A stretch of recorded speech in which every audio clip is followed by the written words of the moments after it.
So in this video, we're going to be talking about buying a property when there are tenants in place already. So buying a property with tenants in situ.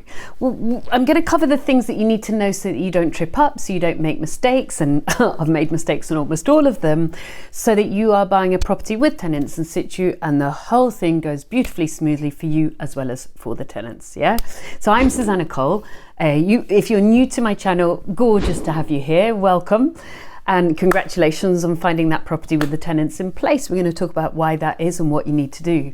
If you're one of my regulars, it is glorious to have you back. You know the drill. Like, subscribe. The reason is I've planned tons of videos for you guys. I'm quite excited actually. I've got a whole year's worth of videos planned out for you, and I want to make sure you get the best of them. Also, I run the Good Property Company. 45 million quid's worth of property, bought for 30 million quid, agreed purchase price of 30 million quid. We sourced them, we flipped them, we joint ventured them. I bought an awful lot of them for myself.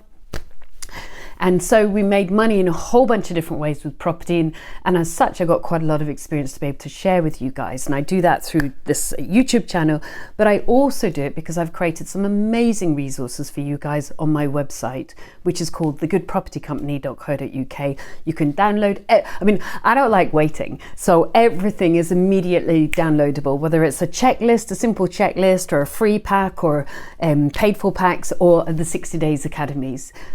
Get started straight away, because the sooner you start, the sooner you're going to make it in property. And the whole goal of property, I think, is going to be financial freedom, living life on your terms, generational wealth for some of you guys, leaving the 9 to 5, and just life. I mean, I'm here in Barcelona. This is my flat in Barcelona. I live 9 minutes from the sea. A friend of mine is about to arrive. My son has just gone out. I live half in Barcelona, half in Bristol. And in about 5 hours time, my friend arrives. We go for supper to a bodega, and we're going to go and swim in the sea. Woohoo! That's life, isn't it?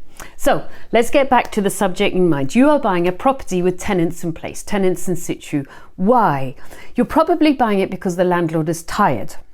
And because the landlord's just like, I've had enough, I want out of this business, I don't want to go through the hassle of evicting the tenants and then having the property empty. So almost certainly you're getting a discount. For that, I congratulate you. But there are some key things you need to know so that you don't trip up, it doesn't cost you a lot of money, and you don't get stuck in a problem you can't get out of. Let's go through those now, shall we? Now, the first one is the contract. This often happens at auction. I've been caught, a few times. I've never been caught, but I've been almost caught a few times at this. In an auction contract, particularly when they're selling the property with tenants in place, it will be in the contract, although you might call it buried in the small print, that if the tenant owes rent, you pay the current owner the rent. So let me spell that out for you. If the tenant is 10 grand in arrears, meaning they haven't paid the last 10 grand's worth of rent, you're buying it for, I don't know, should we call it 200 grand? And it's a deal because it's worth 300. Actually, you thought you were buying it for 200 when the hammer goes down, but you also need to pay the old landlord all of the rent the tenant is due, in this case 10 grand, and then you need to go and chase the tenant because the debt has now passed to you. Watch out for that one, because it's often in auction contracts and they can slip it into normal kind of non-auction contracts as well. So read the small print, get your lawyer to check out that one and score that one through. Old landlord can do one, can't they? Now, the second thing that you need to look out for is, has the current landlord served notice correctly? I'm just going to make the assumption they haven't. And you need to the reason you're getting a property discounted is you're solving problems. So you're either solving the legal problems or you're solving the building problems. In this case, it's probably the legal problems. By that, I mean, have they given the tenant a proper contract? Maybe, maybe not. Have they insured the deposit in one of the 3 schemes? Maybe, maybe not. Have they delivered what's called the prescribed information? So gas, electricity certification, EPC, and the information to the tenant on what the deposit scheme is. Almost certainly not, but maybe, maybe not. And can they evidence it? Maybe, maybe not. So be aware that as current law stands, and things are changing at the moment, if they haven't delivered the full prescribed information, it's very difficult to evict the tenant because that's part of the whole process. Was, if you're doing a section 1, was the prescribed information delivered? And secondly, just be mindful, take it as part of your cost. If a tenant has been delivered the prescribed information, the stuff about the deposit, then the tenant can sue for 3 times the monthly rent, and usually in court will be awarded 2 times the monthly rent. What, do you get all squawky about it? Nah, you're just like, cost of doing business. Part of you getting the discounted property, isn't it? Be aware of it. Be mindful. Put it in your budget. Third one, this is bigger and getting more and more kind of clamped on. If it's an HMO, a shared house where 3 or more households not related to each other live together, it's called an HMO. A, doesn't need a license, and B, has the landlord got one? Maybe, maybe not. So you can find out whether it needs a license from your local authority. That's really easy to do. You get in touch with the team, or you look at their website. They have maps on this kind of thing, or you look up the property postcode on the planning portal within the local authority, and it'll tell you what legislation and what planning rules are around there. And then you can find out whether they do have a license or not. They might not.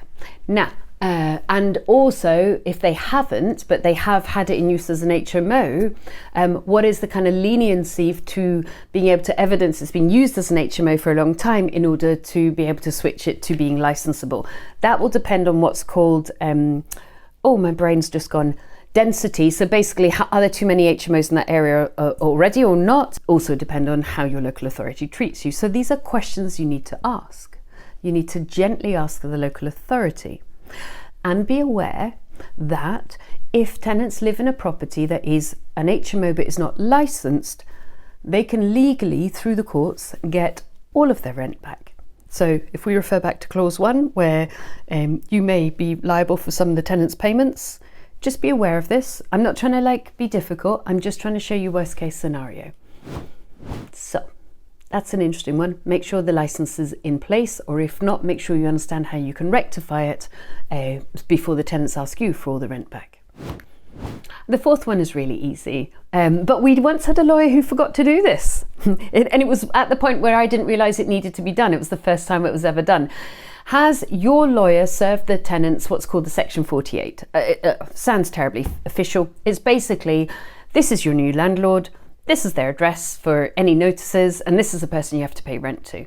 And the weird thing about it is, if your lawyer doesn't serve your tenants that, they don't need to pay you rent. We once had a lawyer who went, oh, I'm so sorry, I forgot to do it. And luckily the tenant hadn't noticed and didn't know that they could have then just decided not to pay rent. So he got away with that. Otherwise, obviously, we'd have asked him to pay all the rent. So those are the 4 key things for you. Number 1, in the contract, if the tenant is unpaid, do you have to pay the extra rent? So you think you're getting it for 200, but actually you're getting it for 210 because the tenant owes 10 grand rent. Change that contract. Number 2, has the landlord served notices correctly, particularly around the deposit and the prescribed information, but just generally, is the paperwork in touch? Usually it isn't, I'm going to tell you the truth. And you need to rectify that. Number 3, if it's an HMO, is their license in place? And then number 4 is so easy. Has your lawyer served the notice to say, here's your new landlord? Those are the 4 key things that you really need to look out for if you're buying a property with tenants in situ. So that's all the kind of practical stuff, all the technical stuff, all the tick boxing stuff. Let's talk the real stuff now. People. Tenants are people, you're a person, yeah, I could go on, couldn't I? But basically, words like eviction are really emotionally laden. They're really emotionally driven, aren't they? And we don't want tenants to be frightened. So a good pack of biscuits and a good cup of tea, this one is still warm, I find usually does the power of good. If you're going to flip the property, then clearly you're going to have to go through the eviction process with the current tenants once you've become the owner.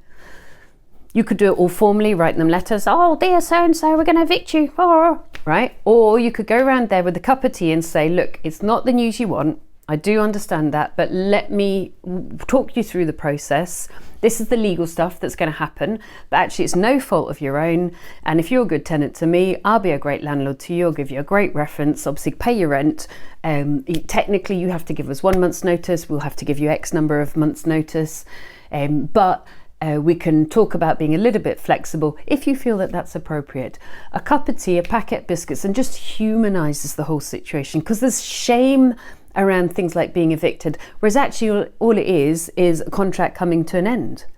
So you just want to talk through and be a human being to them. And of course, they're not going to be very pleased with you. So it's nice to put a name to a face so that they can be like, okay, we don't like this, we're unhappy, we'd like to stay on our home, but we understand that this person's use for this property is different to the previous landlord, and so they're going to be selling it, so we can't stay here. It's just that practical, isn't it? And most tenants, like 99 out of 100, are decent human beings if you are also a decent human being. So you don't need to be head to head. You can be shoulder to shoulder and say, I appreciate and understand it's not the news you want, but we're going to have to do a full refurb. So unfortunately, we're going to have vacant possession. What that means is we're going to have to serve you an eviction notice. Legally, we need to give you X number of months notice. You need to give us Y. Obviously, it's a bit of a shock. Have another cup of tea, have another biscuit. Where would you consider going? If you've got anything else, no good tenant, put them in there, fabulous. Or these are great letting agents that I use. I can put a good word in for you. Or you may find somewhere, and obviously in this day and age, you know, things go fast. So as long as you give me a certain amount of notice, I'll be quite flexible. I'll give you a written reference in advance. You know, you can do things to help them, as long as they're kind of true, isn't it? That softens the blow but allows them to understand there's a level of flexibility, but you know, they still have to pay their rent until they've left, of course. So just to recap, first off, subscribe, like, enjoy this YouTube channel. There are so many great videos on here for you that are really going to help you succeed. And you can put comments, and every now and again I comment and I answer them, and I love seeing what you guys are asking. And remember, I told you that I'd created, and it's a real labour of love, because I want you to feel motivated, I want you to feel informed, I want you to feel confident, I want you to get started in property, and for that you're going to need a lot of knowledge. So I've got all of that ready for you on my website, thegoodpropertycompany.co.uk. But just to recap, you've got the humanising side, packet of tea and a biscuits, just talking through what's going to happen, and a little bit of flexibility, although you obviously have to stay in the law, but you can still flex for them, can't you? And then you've got the 4 key points. Is the contract correct? If not, change it. Have they served proper notices, like the tenancy contract, and the deposit and certification? Is an HMO actually an HMO, and has your lawyer served the notice to say, oi, this is your new landlord, this is the person you pay rent to? Doesn't sound so difficult. And of course, the reason you're buying this property is discounted, so of course you're going to have to solve some sort of problem, and this one just happens to be there are tenants in place. Step by step, you can do it. Good luck. Good luck to you. I hope you enjoyed that vid. There is a 101 lessons pack if you haven't downloaded it already, 102 pages, I don't stint. If you just click on the link over there, you can download it now.